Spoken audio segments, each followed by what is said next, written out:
మొన్న ఫిబ్రవరి 11వ తేదీన రాష్ట్ర వ్యాప్తంగా మున్సిపల్ ఎన్నికలు జరిగితే చెన్నూరు అసెంబ్లీ నియోజకవర్గంలోని కేతంపల్లిలో కూడా 22 వార్డులకు గాను 14 వార్డులు మేము గెలిస్తే 7 వార్డులు మాత్రమే కాంగ్రెస్ గెలిచింది.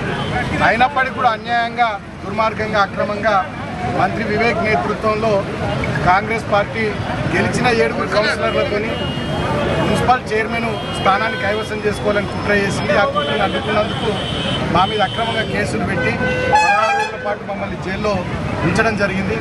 ఇవాళ జైలు నుంచి విడుదలై వస్తున్న క్రమంలో జిల్లాలో మా పార్టీ నాయకులు, కార్యకర్తలందరూ కూడా ఘన స్వాగతం పలికారు. వారికి హృదయపూర్వక కృతజ్ఞతలు తెలియజేస్తూ టీఆర్ఎస్ పార్టీ తెలంగాణ కోసం పుట్టిన పార్టీ, తెలంగాణ ప్రజల కోసం కొట్లాడిన పార్టీ, తెలంగాణ తెచ్చిన పార్టీ, తెచ్చిన తెలంగాణలో 10 ఏళ్ళు బ్రహ్మాండంగా పనిచేసిన పార్టీ, మళ్ళీ వాళ్ళ ప్రధాన ప్రతిపక్షంగా కూడా ప్రజల కోసం కష్టపడుతున్నటువంటి తరుణంలో చాలా చోట్ల పంచాయతీ ఎన్నికలలో కానీ, మున్సిపల్ ఎన్నికలలో కానీ అధికార కాంగ్రెస్ పార్టీ నాయకులు దుర్మార్గంగా, దౌర్జన్యంగా పోలీసులను అడ్డం పెట్టుకుని వ్యవహారం చేస్తూ ఉన్నారు. దానికి నిదర్శనమే కేతంపల్లి మున్సిపాలిటీ.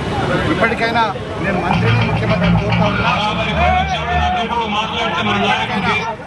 కేతంపల్లి మున్సిపాలిటీ ప్రజలు ఇచ్చిన తీర్పును గౌరవించి 22 స్థానాల్లో 14 మేము గెలిచినాం కాబట్టి మేము చైర్మన్ కావడానికి సహకరించాలి.